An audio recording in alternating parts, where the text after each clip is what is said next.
Hello and welcome to Game Day 13 with myself, Gav Mack, and a very, very festive Stephen Cotton. Well, do you know what? I don't feel Christmassy at all. So this was like the closest thing I was going to get, and it has actually cheered me up a little bit because it's absolutely sending me that they're flashing. For those of you listening to on the podcast, we've got I've got some fairy lights on my camera, and it's beautiful. It's so good. Oh, it's absolutely hideous. Oh, my God. But it does give that festive vibe. And that is the main thing. So, yes, you can subscribe to us on all social media platforms, as you can see rolling down the bottom of the screen, at Top Football, on Facebook, Twitter, Instagram, YouTube, Twitch, so on and so forth. So yes, why don't we get into stuff? Let's talk about your boys straight away. Yes. Because why not? That's why. Manchester United, record-breaking Manchester United. Record breakers. Beat Sheffield United yesterday, 3-2. Cotton, it wasn't all plain sailing though, was it? It wasn't. This was probably like the most. This one game summed up what United have been like at the minute. Going a goal down, obviously, that's how we do things. Going a goal down calamitously, which is how we do things. And we turned it around. But, I mean, first few minutes, we didn't look at the races as usual. Sheffield United came out and they looked like the ones that were pushing for a title rather than being at the bottom on 1 point. They were all over they're all over us. First goal is horrific. Maguire plays a pass back across the box to Henderson. Henderson thinks he's got all the time in the world and just ends up hitting it against. Who did he hit it against? Because it was McGoldrick that followed up and just tapped it into an empty net. Maguire? No, it was whoever was it Fleck? Whoever the Sheffield United. Who was advancing? Yeah. So from as soon as it went 1-0, I thought, here we go, this could be it. But I'll tell you who had a great game. Paul Pogba had a great game. All game, he was just looking for that ball in behind over the top. And first 25 minutes, I think we got caught offside about 37 times by trying that ball. But then it paid off because Rashford equalised with a beautiful, beautiful goal. Now, I've got a beef with Ali McCoist because the ball, was it for... No, this isn't this one. This has for Martial's goal. Martial's goal.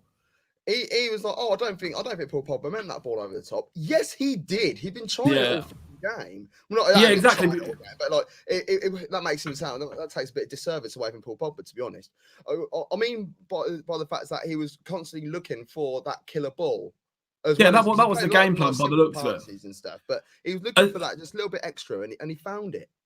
As soon as Sander Berge came off and it was 98-year-old Phil Jagielka up against Martial, Rashford and Greenwood, that was it. The game plan was always get in behind, and it worked. It worked how many times? I mean, Rashford's first goal, what a touch, takes all of the pace out of the ball and absolutely just hammers it home. Then things did start looking up. Martial got the second from that ball from Pogba. He gets quite lucky because he goes for a first-time finish and it kind of, instead of like he scuffs it and it knocks the ball like between the keeper, so he's got a tap in. But it's good to see Martial on the score sheet. Rashford then scored his second to make it 3-1. Lovely move this from United, back to front. Pogba with a little roulette, murking someone. Got to give the referees credit because we seem to slag them off every week. But Greenwood gets wiped out on the halfway line and ref plays the advantage. Yeah. Bruno then plays the ball to Martial. Martial takes the heaviest touch you've ever seen in the history of football, but it ends up being an absolute perfect layoff for Rashford, who hits it. Was the touch as heavy as Andre Silva's for Frankfurt a couple of days ago? Because it's probably worse. It was that heavy that it set up Rashford, and Rashford hit it straight at the keeper. And I'm telling you what, Ramsdale will feel very upset about that going in. The Sheffield United kept plugging away, to be fair to them. Like they never gave up on the ghost. And 87th minute, they've scored from a corner that wasn't a corner, but it's just one of those things. It happens. They are going to... they have to zoom in on Sky Sports to show that it took a flick. So you can't blame the officials or the linesman for not seeing it. It's frustrating. But then the cross comes in. Another calamitous goal. The defending's all over the shop, and then Lindelof just heads the ball into McGoldrick's face, and in it goes to set up a really tense last 4 or 5 minutes. But some call it a blockbuster finish. Blockbuster. Not the week before they were closing down and they were selling all their videos for £2, maybe, but not a blockbuster that in its full swing. Sheffield United, man, like we've said it before, like we all expect them to go down, but you've got to feel for them so much, man. Like they play good football. They weren't terrible. Like they've pushed us the whole way. We should have put this to bed, but we didn't. But they've pushed us the whole way, and it was. I'm struggling to see. I dig that out a little bit because it's Sheffield United. Yes, they did push you all the way, but it's a Man United thing at the moment. Why can't you just go out there and play the way you are from minute one, rather than play all this nice, fancy, interesting stuff once you go a goal down or even a couple of goals down sometimes? Do you know what? This isn't that isn't a new thing. We used to be like that under Fergie. There'd be, mate, how many times I saw under Fergie a Champions League game where we didn't even get going until it's 60 minutes in and we've gone a goal down. Look, I hate to harp on about it. Look at the season we won the treble, right? How many of those games, Arsenal, like we had to save a penalty and go to extra time. The Liverpool in the FA Cup, Solskjaer scored in the 90th minute. Games in the Champions League where we had to come from behind to get a result. That whole treble winning season, every look at the final day of the season in the 99 season. We had to come from goals down against Spurs. I want to talk about that one, man, because that was our title to lose. Arsenal lost against Leeds on the penultimate day of the season. But like that was Arsenal's title. It may not get so much praise for it. Arsenal messed it. That's what it was. All 3 competitions we were in, we had games and results where we didn't get going until we'd conceded a goal or till it was too late. So when everyone's now saying that like it's not in the DNA of United, it very much is. We've always been like it. I think, understandably, when in the 90s and 2000s when we were dominating football, we did have that swagger about us. It was like, oh, okay, we don't need to get into high gear straight away. And if they do score, all right, well, Van Nistelrooy will get 7. Do you know what I mean? Like it was that sort of mentality. But now, it scares me. Honestly, like as soon as we went 1-0 down, I wasn't instantly like, "Don't worry, lads, we'll come back into this." I was like, "Oh, please don't do this to me." Not today. Of all teams, Sheffield United, because they've bagged this year. But yeah, what are you going to do about Sheffield United though? Because this is the worst start going. One point, out of a possible 39. But what, like, again, we've said it before, looking at that squad, what can they do? You could bring in any manager you want with that squad and they're still getting relegated. They've even said to Chris Wilder that his reinforcements in January, he's allowed a few loan signings. But there's nothing there. There's no room to bring players in. So, like we said the other week, I think the situation now would just be, it is what it is this season. And if they do go down, then keep hold of Wilder. Let him. He's building something there, clearly. But they don't have the clientele, like we were saying about the Jagielka thing. But they want to play these like inverted, overlapping centre backs like system. How can you do that with the centre backs they've got? You really want Jagielka pushing? No, thanks. Like it, you feel sorry for them. I don't think they invested well after the first season, and the money they did invest in like say Ryan Brewster, the money was too much for what it was. We've argued about the Ramsdale deal and 20 mil or whatever, it was 19 mil. If you combine the Brewster and the Ramsdale deal, think how many half-decent squad players or ex-top Prem players they could have got with that money. They could have brought 4 or 5 people in. And I know that sounds like a short-term answer, but if you want to short term, you could go to the Championship and go pick up 3 of the best Championship players for 40 mil. Yeah, easy. Probably even 4 of the best. Do you know what I mean? 10 mil each. You know, players that are hungry, ready to crack on, ready to prove themselves in the top flight. You know, there's players out there for them. So yeah, they're done messed up. I know it's hindsight, but looking at 20 million for Ryan Brewster, listen, I'd have seen what Brentford's resolve was like for Ivan Toney. I'd have gone in for someone like that. Like he's just destroying the Prem. Destroying the Championship. I think it might be a season or two too early for him, but that's kind of what we're saying is look at players that are doing well down there. But before we move on from this game, leaves us a game in hand, and if we win it, we'll be 2 points off the lead. Could we challenge for the league this year? Well, two teams that are challenging for the league are Liverpool and Spurs, and I think they might have an argument. I think they might have a bit of an argument in regards to that. Man United are quietly going about their business because everyone's talking about the bad things, but never talking about the good things. So if Man United if Spurs are in for a title push, then why aren't Man United? As far as I'm concerned, Liverpool 2, Tottenham 1. That game finished. We did a live watch along for that, and so you can also see those watch alongs on our YouTube channel at Top Football on all social media. Liverpool dominated this game, yet somehow the best team lost, according to Jose Mourinho. Yeah, all right. What were the stats for the shots on target and stuff? Let me just drag them up. Well, Harry Kane didn't get a single shot on target, and that ruined my my Christmas. No. He had same again. He had more touches in his own box than he did opposition. But the stats were Liverpool with 17 total shots, 11 on target. Tottenham 8 total shots, 2 on target. Liverpool was 75% possession, 7 corner kicks to 4 from Tottenham. So I know, Jose, I know you've got to back your own lads and say that you were the better team, but like you literally can't look at any of those stats and tell me that Tottenham have been hard done by there. Like, there's no way. Liverpool should have been 3 or 4 up before the first goal went in. And I thought they were all clear-cut chances as well. In particular, the header from Firmino. There was a couple of shots as well. One from Mane, I think.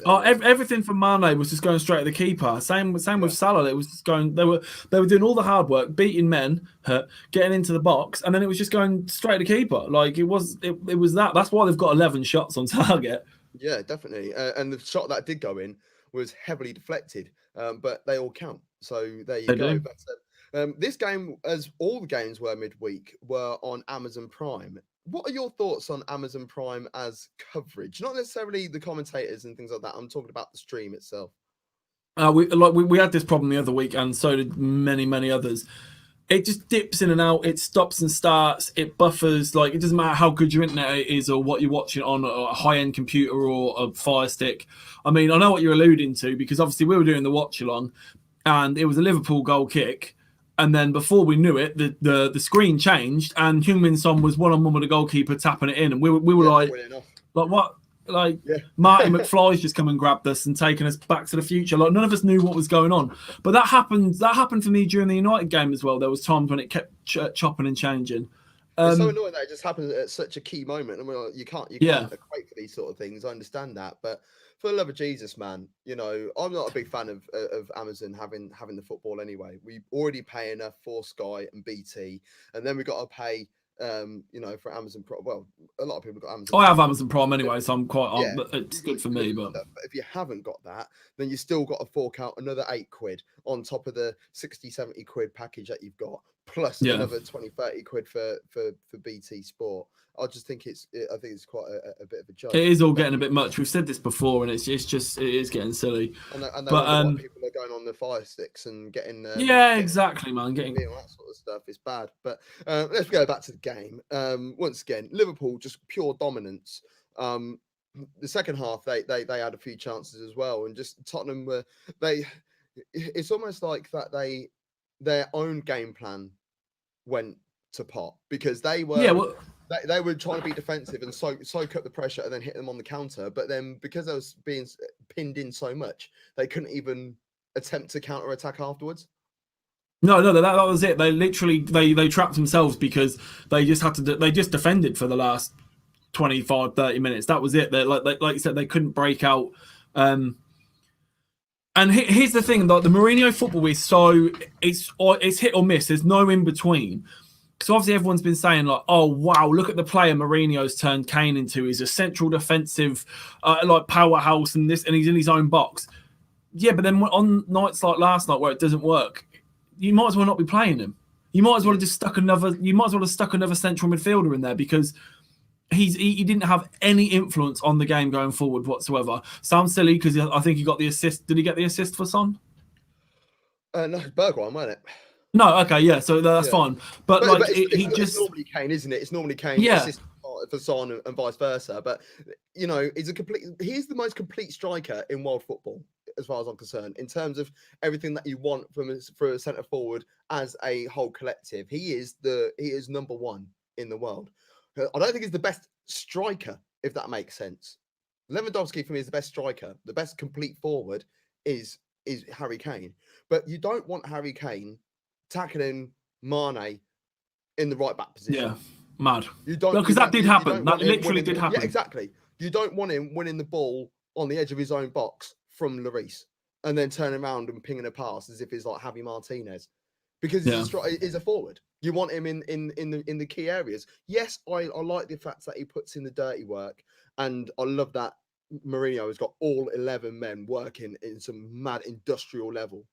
But at the same time, you need your key striker at the other end of the pitch. And the fact that he didn't have a touch in the opposition box, or if it was a touch, it was quite a weak touch. I don't know if he had that header, didn't he? But it's not like he was involved in the opposition box. I don't like that. I'm not a big fan. But that slowed Tottenham down a little bit. And Liverpool, despite their injuries and things like that, they do sit top of the league. Well, we had this discussion on the watch along, and I said to Ed, like, well, you're pretty much on your full strength team now. Like, and he was still saying, well, no, we're missing this. Like, okay, you're missing Van Dijk and Gomez, but Fabinho is a very capable centre back. I mean, other than that, obviously Thiago. About them missing Thiago, because Thiago weren't there last season. Exactly. Hasn't had an opportunity to have an effect on where they should be so far this season. I think their injuries are now at a level where they're kind of like, it's not drastic like it was before. Like, they're kind of on the level with everyone else in the Prem. No, we've all got a few players out. But yeah, I still expect Liverpool to really push on from this now. Obviously, this is so cliche or whatever, but this Christmas period for this season will really define how the league shapes up. Once we get into this very start of January, I think then we'll know who's really involved in a title race and who really isn't. Well, there's a couple of teams that are fluffing their lines on a title charge. One of them is Chelsea. They lost 2-1 to Wolves on Tuesday night. This is a bad result for Chelsea because they were 1-0 up in this game as well. They were. I watched it. Wolves deserved at least something out of this game. They were great. Chelsea, again, they're so hit and miss. When they're good, they're great. When they're not, they're not. And we said this the other week, right? And I asked this question a few weeks ago, and I'll ask it again. Bearing in mind, I love the guy. I've literally got a Leipzig shirt with his name on the back. Love him. Werner at Chelsea, man, this ain't the one. Like, whether it seems like if he gets played out wide, he wants to come in because he is a striker. But then when he does lead the line, he just drifts too much, and it's just like he does that. That's his game, though, isn't it? Like, I know, but it's so frustrating. In a Germany shirt, and we've seen him do it in a Leipzig shirt. Well, he wears number 11, for God's sake. He wears winger. He wears the winger's number. Yeah. Like, he's a wide man that cuts in, and like when you play, he's very much in the mold of Jamie Vardy, where if you're playing against a high line, he is one of the best players at it. How many balls have we seen for Leipzig and for Germany? A ball get played over the top, or a direct cut through pass, and Werner's running onto it and then cutting inside, right peg, having a dig, wheeling off it, celebrating. But Chelsea's system does not suit Timo Werner, and it doesn't suit Kai Havertz. I was just about to say, speaking of doesn't suit him, just another abject performance from him, man. And again, we're not writing him off and saying, "Hi, he's a bum. They've wasted their money," because it's Havertz. He will come very. It's being banded around a lot. That's what that. Well, he will come good, but this system again isn't for him. Like, he's not enjoying this style of play. He's looked very, very, very average. And if he signed for a few other teams in the league for that sort of money, I tell you what, he'd have been hung out to dry by the press by now. But someone Chelsea have got who didn't cost them the earth, opened the scoring. Olivier Giroud scored again. I want to talk about that must be hard to watch. Oh, I love him as well. I've always loved Ollie G as well. And like, it's so funny. Arsenal fans always dig out Ollie G, and they say that he's not this and not that. I'll tell you what, he had one bad season, and that one bad season, if he even had a half decent season, the amount of draws that Arsenal had in the 15-16 season and defeats that could have been avenged by him getting on the end of it, we could be talking about a whole different future right now for Arsenal. people are using Ollie G as a scapegoat. And when we signed Aubameyang, people were saying, "Oh well, why couldn't we kept Giroud as well?" No, it's part of the merry-go-round. We needed to get him, Aubameyang at the time, so therefore Batshuayi needed to go to Dortmund, and then Giroud went to Chelsea. So it's all part of the merry-go-round. It's like a bit, when a manager leaves a job, it normally just sparks off that interest like that. And that's exactly what happened. Would love to have Ollie G right now. You could start him. You could bring him off the bench. You can have him as a target man. He is by far the best near post striker in world football, and arguably best near post striker the world has ever seen. And it sounds really extreme. Name one. Name a better one. In fact, name better near post strikers. Name me two. There's going to be silence. People that are listening on the podcast. No. Well, that's a bit on the spot there. I'm trying to think of near post strikers. You don't get them. You don't get them. And anyone who tries to do it doesn't do a good enough job at it. Ollie G is the best at it, and Chelsea got him at a steal, and he is just scoring goals for fun. His goal in this game came at the near post, but it probably shouldn't have done because the ball's come in. It's a snapshot of like half volley from, I think it was a volley from Giroud. He's kind of gone straight at Patricio and it's squirmed under his body and he's been cleared off that. It's horrible. Goal on technology, it's a goal. But then Wolves just really sparked into life. Wolves really wanted this. Podence scored an absolute banger. Yes, he did. Dancing feet inside the box, taking it around players and then curled it into the top corner. Mendy doesn't expect it at the near post and it just goes straight in. And then obviously all the drama, Neto in the 90+5 with an absolute outstanding goal, and Chelsea lose again. Chelsea, are they still in the title race? Well, of course they are in the title race because it's so damn tight up there. But will they win the title? Highly doubt it. What I do now after just I'm seeing a lot of holes in what they're doing. Plus, they haven't beaten anyone in the top half. No, they haven't. That's teams in the bottom half. So they need to turn that around. And the more that goes on, the more questions will be asked of Lampard. And Max Allegri is just sitting down, just smoking cigars and drinking frigging martinis and stuff. So it could be a shout for him. Man City, they are the other side that are knocking around in a title race, they're calling it, but I think they're far off the pace at the moment, man. West Brom won. This was a struggle to watch, man. We've said it a few times over the last few weeks, man, about that not so much an inquest for Pep, but City haven't been anywhere near what they used to be. Like, they look like a spent force. They look like a shadow of them former selves. And this game summed it up, man. Like, they went 1-0 up through Gundogan, but I don't know if it was just before this or it was either before this or after it to make it 1-1 or 1-0. West Brom had a very, very good chance that was wasted. There was one that was early doors, wasn't it? Colin Grant. Yeah, that was it. Yeah, Grant straight at the keeper. That would have made it. That would have made it 1-0 West Brom, and he's got to do better.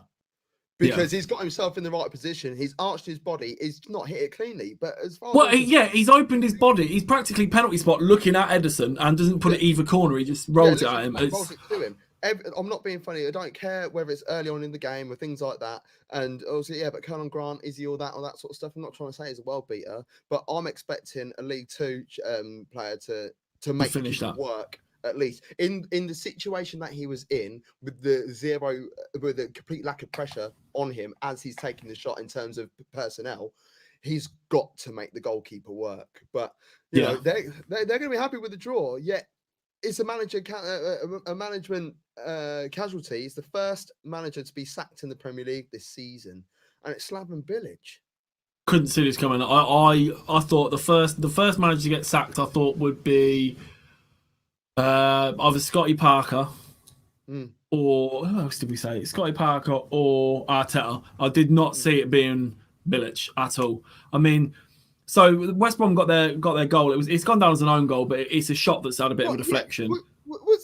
I looked at this a number of times. The distance, you can't really tell whether it be on target or not. But from the angles that I saw, I thought it was on target. I thought it was. I think Sawyers is going to be a little bit upset. But then City just. Goals panels. West Brom did very well to they really dug in deep here and just defended for their lives. But City just offered nothing, man. Aguero came off the bench with 10, 15 minutes to go, didn't get a shot on target, didn't really get involved in the game. Honestly, they look so spent, and I honestly think Pep this might be his last season. I just can't see where. Yeah, but that'll be a nice little payout. Yeah, I was going to say it's not like they can't afford to sort that out, really, is it? But yeah, so Big Sam going into West Brom, like, do you think that's going to keep him up? This time round, no. I don't think it will either. There are 17 teams that are better than them. Yeah. So that's it. That would be the first time he's been relegated in the Prem. I was going to say, is it the first time he's been relegated? Yeah. It just seems like a crazy move, man. Like, okay, results may not have been going your way against teams around you, but to do it after you've drawn 1-1 with Manchester City is just, it doesn't make any sense. They must have already had, Big Sam lined up for the last 2 or 3 weeks, and they were waiting for an excuse. Of course they did. And I think that's a bad time to do it, especially after bit naughty against such a big club. Right then, it's time for this. What's our Everton? These last couple of days are prime example as to what are Everton, aren't they? Yeah. Summed it up. And the reason why we've gone to this game is because we talk about title credentials, and Leicester have been knocking around there, and if they won, they'll be right in the faces of the guys at the top again. But they've just lost 2-0 at home to Everton. Everton's goals came from Richarlison, and a first ever goal for Mason Holgate as well, which he'll love. Which I want to talk about a couple of bits and bobs in regards to the goals in this game, because if this goalkeeper was at Man United, him and Rui Patricio and Mendy, who have all made mistakes this week, we would be. They'll be getting absolutely hammered. Why is it so quiet on the Kasper Schmeichel front here?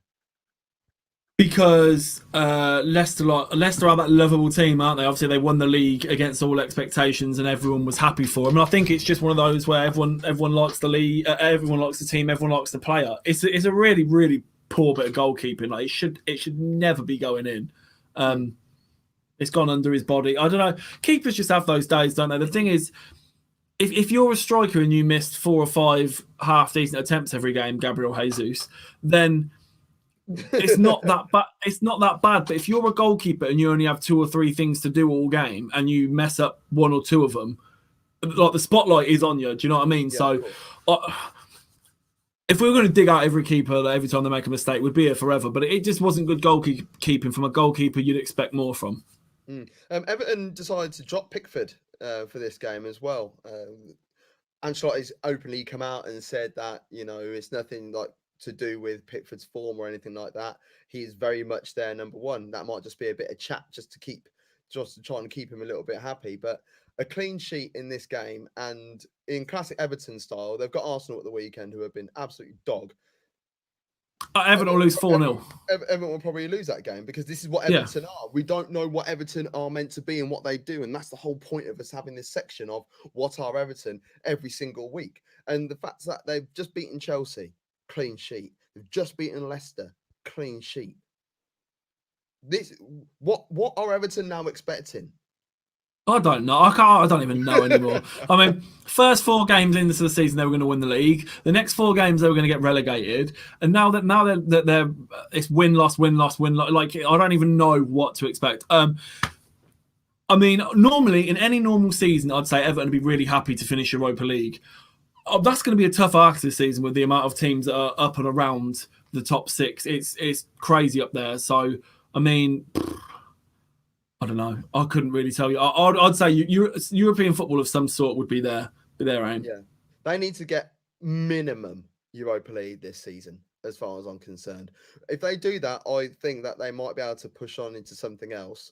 If they're looking at buying players from elsewhere, players will want to play in Europe and then push on. I'm sure they will. They need to. They need to they need to get over that. Don't worry. You've already missed the Spurs game, Holly. Don't worry. You've done well. You've saved yourself.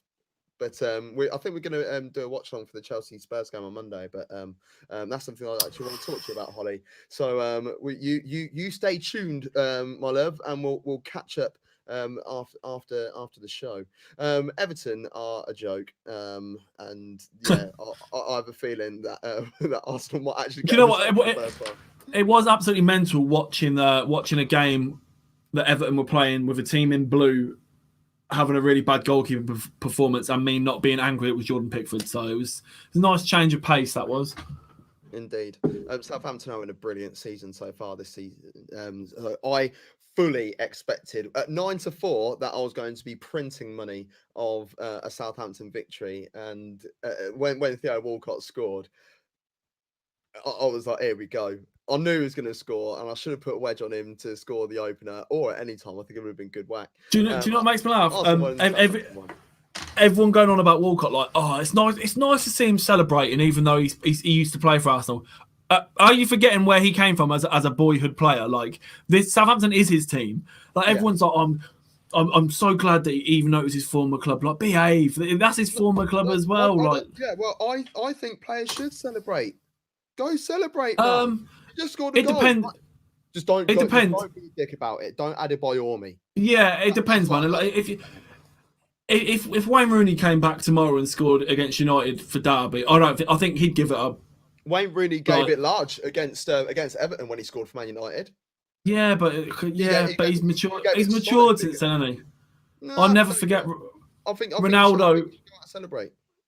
Ronaldo in the Champions League when he was literally like, sorry, and it was like, I apologise for doing your job. No, I know, but if you do have a real special affinity with the club, I'm not talking you spent 2 or 3 years there. Like, if you had a real affinity with the club, I can understand being a bit more respectful, mate. I'm not saying just stand there in silence, but not, like you said, not add a boy or not go absolutely mental. But now, Arsenal are shoddy. that is putting it polite. That is it's very it's way before watershed for me to go on it, and we do actually have something on our YouTube channel because there was that lad who had the mad rant about it, wasn't it? George Watts. He's gone completely viral, and we had him on the channel, which was brilliant of him to come by, and he had calmed down slightly from it, but there were encouraging signs here from Arsenal, and that happened probably the last 5-10 minutes of the first half and up until the Gabriel sending off, where Arsenal looked a lot slicker. They were passing the ball around a lot quicker. They were moving for each other. Players actually wanted it. And the goal, I thought, was quality. Bukayo Saka not giving up, jinking through every tackle, every nudge that he got. He just stood tall, found the ball, fed the ball to Eddie Nketiah, who flicked it onto Aubameyang, who finally found a way of scoring in the right end. His second goal in open play this season as well, which is for the correct team anyway. In fact, in total, isn't it? Because the goal that he scored last week, the own goal, was from a set piece, wasn't it? So he scored 2 goals. But Theo Walcott, I thought Theo Walcott's goal was lovely, and this is something that I've said for years about Theo Walcott, that if you're playing through the middle, his one-on-one, he is brilliant, and his finishing techniques are they're quality. He's a very good player at it. Just don't let him cut in from the wing. And I was watching the game with my missus, and I said, I was like, this is what he can do, but he's just terrible at crossing the ball. And lo and behold, 2 minutes later, he's running down the right wing and he crosses the ball, and it literally it's awful. I expect my daughter to do better with it. Oh dear. But yeah, Arsenal at Everton at the weekend. Arsenal now average a red card every 7 games under Mikel Arteta. Yeah, because that was his 50th game, and he's picked up 7 red cards. That is chaos, mate. 7 times in his reign so far. It's not even been a full calendar year. Chaos. That's bad. Now, the Gabriel situation, the 2 yellow cards are complete defensive naivety. The first one, he wasn't even involved in the play at that moment. He didn't have to go and make the tackle. So I don't understand why he got involved in it, and it was a guaranteed yellow card. He could have been booked 5 or 6 times. Oh yeah, he could have been. And the second one that he got a yellow card for, once again, it's Theo Walcott. Is quick. He had cover. Just have a little nudge if you need to, but then just let him go. Yeah. try and hold him back. Theo Walcott, using his professional mindset, I'm gonna feel the contact. I'm gonna initiate it. I'm gonna go down.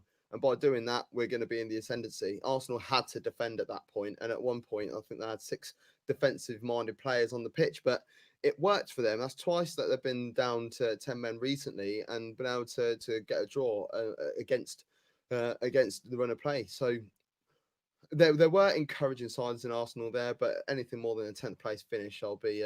Do you know what? It's great. It's crazy how the times have changed. Where like 10 men, regardless of whether you had 10 men, because obviously your thoughts going into the game, getting a draw against Southampton now is seen as like take that. Well, they had a brilliant season. I mean, like, look at the Man United game. You know, they could have, like, Man United did bloody well to come back and win that game.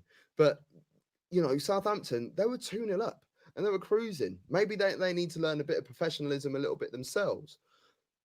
But they've been playing some really good football of late. Arsenal was a very good manager. Yeah, but Arsenal of old.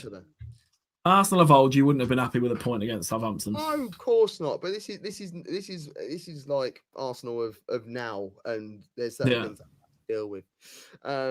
Team that would probably hanging around with us down that end of the table is West Ham, and this London derby ended 1 apiece. There was a red card in this game as well. Yeah, well, because Benteke angered the gods by scoring midweek and this week, so. He got 2 yellows, didn't he? Yeah, if I'm honest, 2 yellows. I remember the first yellow card, but the second one, I feel so sorry for him. He's soft. He's put his arms out naturally. His eyes are on the ball the whole time. He doesn't even look out for another player. He's gone up and he's reached out, and he's not elbowed. He's not elbowed anyone. He's not forcefully done anything whatsoever. If anything, at absolute worst, give a free kick. And even if it is on the Tottenham process, it still wasn't enough to warrant a yellow card. I think a free kick alone would have been a harsh decision. But yeah, he scored the opener. Header. Classic Benteke. Good header. It was a good header as well. Yeah, as well. The West Ham equaliser, though. Whoo! It's about Tom Holliday, actually. Because we gassed him up mad last year. Like we were giving it big. It's about time he started performing well, but this overhead kick, chef's kiss, top bins. Yeah, lovely. West Ham, I think they'll be wound up by this result, but Palace haven't exactly been that bad this season, have they? I think they've been all right. They've been all right. And stuff. There's been a couple of games where they've actually been able to score more than 1 goal, and it hasn't been Ayew. So fair play to Palace. That's I don't think either team will necessarily be happy with this result. But when they look back on it later on in the season, I think there won't be many complaints about picking up a draw. Just off the case of the fact of how both teams have been doing so far this season. Let's talk about Leeds. Leeds United 5, Newcastle United 2. Goals everywhere. 7 different goal scorers: Bamford, Rodrigo, Dallas, Alioski, a worldie from Harrison. Jeff Hendrick opened the scoring for Newcastle in the 26th minute, and then Kieran Clark he got an equaliser. There was 5 headed goals in this game. I think I've been trying to do some research. I think this is the most amount of headed goals in a Premier League game. Yeah, we were talking about this just before we went on, didn't we? I was just rewatching the goals, and for the first, it wasn't even just 5 goals. All 5 goals when it was 3-2 were all headers, and I was like, "What is going on here?" It's driving me insane. Some of them shouldn't have gone in, but Patrick Bamford really showing me up because that's his 9th goal now. I mean, barring an absolute miracle, he is going to hit 10. So, Christine, if you want to get in touch, I'll get that Leeds shirt made up and sent out to you. Yep. Just please, Patrick Bamford, don't go to the Euros or get an England call up, because that will cripple to up top, and then we're going to have to start asking for sponsorship elsewhere. Yeah. And, I don't know if I'll be able to afford it. And listen, I'm not starting up an OnlyFans, man. I'm telling you. But the Leeds United, they performed in this game pretty much how they performed the whole of last season, and when they click, they are brilliant to watch. It is, mate. It's just attacking, aggressive, fast-paced football. Like there's a reason why they have travelled the most out of all teams in the Premier League, like the distance covered in a game. They just don't give up on any ball. They chase you down. They harass you. Like any team that wants to go play at Ellen Road and wants time on the ball or wants to play their game, you're not going to have it because I don't know how teams like Tottenham are going to fare when they go play Leeds because it's just going to be too much. That they look so good, man. It pains me to say it, but fair play to them. I mean, they've waited enough to come back into the league, and now they're here. They look like they never left. They look great, exactly. man. They've come and they've proven a point. They're here to stay. They've got a lot of young players. Not talking like teenage. I've got a couple of teenagers, but they've also got a lot of players that are aged like 20 to 25, 26, which. That's if your core is that, including a rookie goalkeeper who, if I'm honest, I can't see him being there for a great deal longer. I think he'll stay out to the end of the season, most definitely. Excuse me, but if he keeps putting performances in, I can't see any reason as to why a big club don't go in for him. And I know that if he was to go there, he would be starting. He is a talent. He looks like he's about 4 years old. He looks like he's about 3'8", but he's 6'4". He looks skinny, but he's got presence. He knows how to command his box. His distribution's good. He's a brilliant shot stopper. So he's got all those things, and he's only going to get better when he's only 20 years old. Yeah, I definitely. The first time I saw him, I thought he was. I said he was really short. But he's not apparently. Let me just check what that is and feet. He's 6'5". He's 6'5", 6'5.1". But yeah, I mean, there's nothing to say a Bundesliga team because obviously, is he German? Why have I got it? No, he's French. Young French, yeah. I don't know why I had it in my head. Well, there you go. We'll be off to PSG to replace Navas and whatever goal. Well, De Gea might be, to be fair. Who knows? But yeah, he's had some really good performances this season. Meslier, he's been decent. Mm-hmm. As of Leeds, I mean, Newcastle. We touched on it the other day. Like, what realistically do Newcastle fans expect out of Steve Bruce and the club? I don't even know anymore. The Newcastle have been half decent this season. Don't get me wrong. I mean, where are they sitting in the table? They're currently Leeds and Newcastle are 13th and 14th, with Newcastle have got a game in hand. So, I mean, if Newcastle win their game in hand, right, they can go up to 10th with Wolves. How is that a bad season for Newcastle? Why are people still coming for Bruce and digging him out? I don't get it. I think it's because they always expect that they're going to get a takeover. One day they'll get a takeover and they're going to have bags of cash and they'll be able to attract a proper, stellar signing. Remember when they were banding around that they might get Mbappe or something, or get like a blockbuster manager. They just think that they're going to get that. They think that they're better than they are. That's what Newcastle's problem is. They think that after a couple of runners-up positions in the Premier League in the mid-90s, that they are a big club. No, they are a small club with a massive fan base in a one-team city. That's what where is Sunderland now? Like dead bottom, isn't it? Well, not a Newcastle, is it? No. But you know what I mean. That's the closest thing is that, and yeah, exactly. That's what they got to go by. It's like, we'll beat Sunderland. Yeah. Oh, we beat Middlesbrough. Yeah, we're hard. No, you're not, mate. You're Newcastle. Just remember who you are. Remember where you come from. You haven't got Alan Shearer anymore. He don't care about you. Get over it. End of. Glenn McAndrew, are you watching? Right. Fulham 0, Brighton 0. I think the only major talking point in this game for me there's two actually. There was 2 VAR shouts. The first one, Lallana's goal, which I initially thought VAR were looking at it for offside, and I thought it was embarrassing, but it was ruled out for handball, rightfully so. But I've got beef with it, Cotton, and the reason why I've got beef with it is because they were talking about if handball in a direct goal scoring opportunity, and it happened to Chelsea earlier on this season. I can't remember who the opposition was. Havertz. Yeah, I want to say it wasn't against us, was it? But Havertz, basically, it was literally like, it was very, very, very clear. He brought it down, and then he squared it, and then whoever it was slotted it home, and the goal stood. Yeah. Whereas this one, so for me, what does Lallana need to do? Take a touch, turn his back, flip again, little Cruyff turn, and then slot it home. Because if he does that, then how much time would have passed? Probably about 2 seconds, but it's no more than what happened in the Chelsea game earlier on this season. It was the West Brom game when they came back from 3-0 against West Brom. Yes, you're damn right. Bang on the money. It's exactly the same happened in that game, but their goals allowed to stand. So why was that allowed to stand and Lallana's weren't? I don't know. Do you know what? What we're talking about, like the VAR and stuff. There was a few instances this week in a few of the games where just creeping back in where linesmen are putting up their flags really early. I thought the whole point of the minute was let the guy take the shot on. And then there was one in the United game last night. Martial was called offside, and it's very, very, very marginal.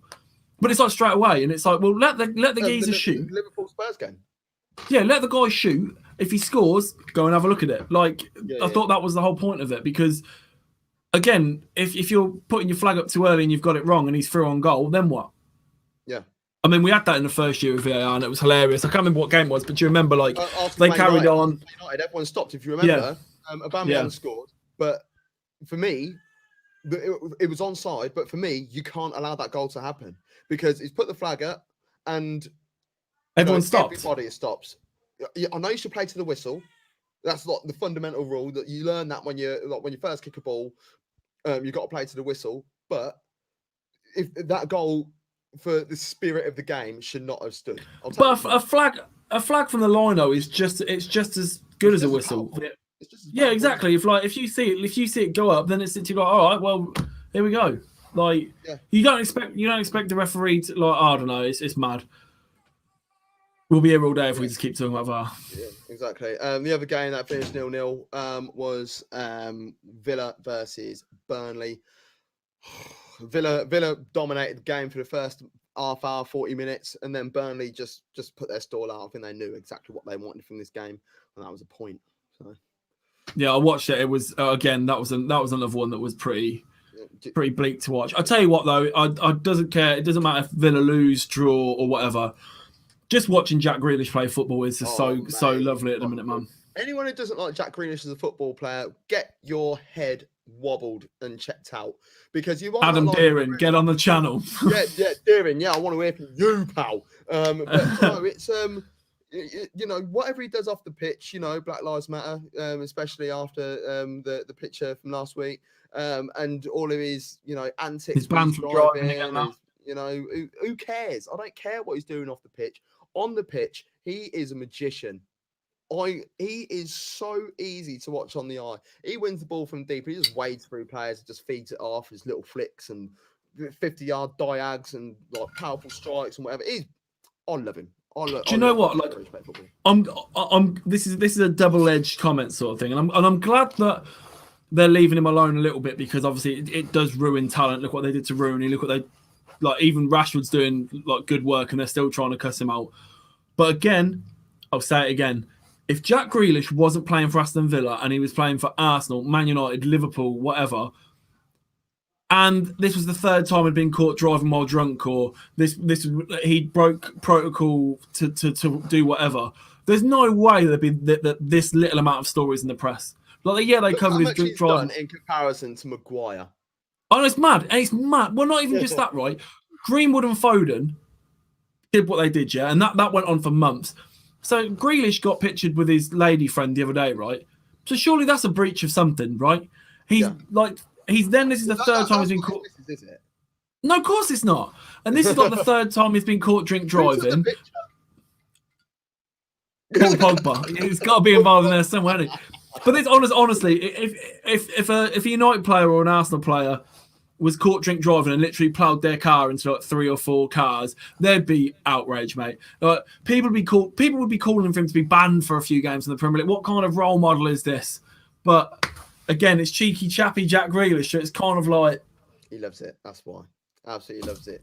Let's have a look at the tables. Let's have a look at the bottom half of the table first of all. Let's just remove that banner. Get yourself familiar with it.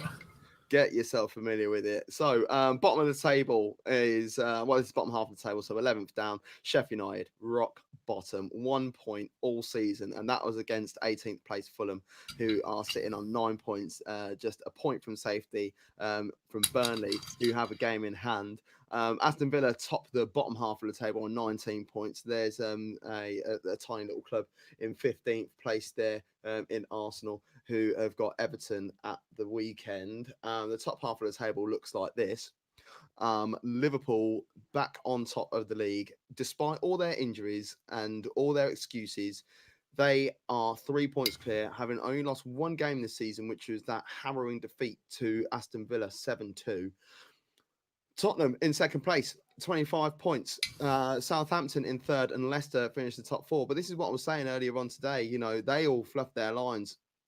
Leicester, Southampton, Chelsea, all knocking around at that top half of the table. Everton, with that victory over Leicester, propels them into fifth place on 23 points. There's only 8 points separating Liverpool in top spot and Wolves in 10th, which is crazy stuff.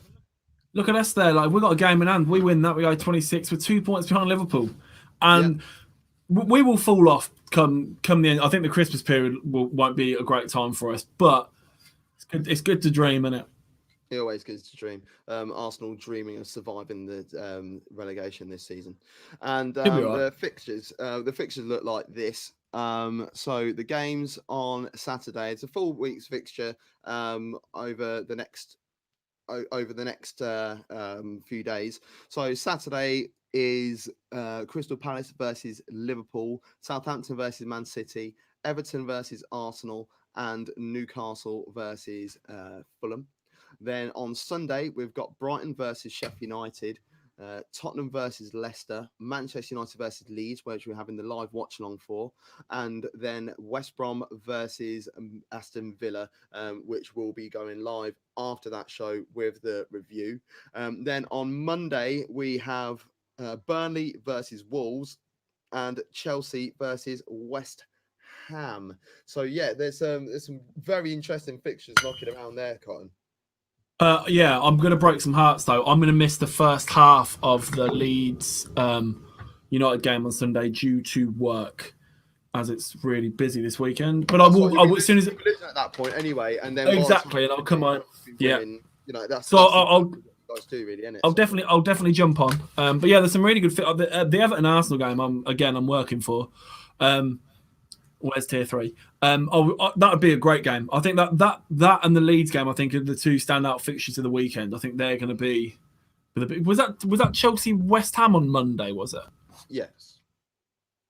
Or am I making that up? That'll be a good game as well. I think in the current scheme of things. I'm just so glad that we've got football back. Chelsea at home as well. Oof. Well, they've lost Burnley Wolves. Spin. They're not going to want to lose a third, and West Ham have got a little bit of history with playing it at Stamford Bridge. That famous 1-0 win with Dan Martin in goal. So you never know what can happen. But that's pretty much it from us this afternoon, isn't it? It is, yeah. Been a different on a Friday afternoon. Oh, it's nice, isn't it? Straight after work for me, ready to pounce. You can follow us on all social media, YouTube, Facebook, Twitter, Instagram, and Twitch at Top Football on all social media platforms. And did you know, if you put Top into Google, our name comes up first? Southgate out. Thanks for myself and Cotton. Goodbye. Southgate. And all of you that are signing out of office now for Christmas, enjoy your time. Watch plenty of football, drink plenty of beer. Have a lovely time. Love that. And stay safe.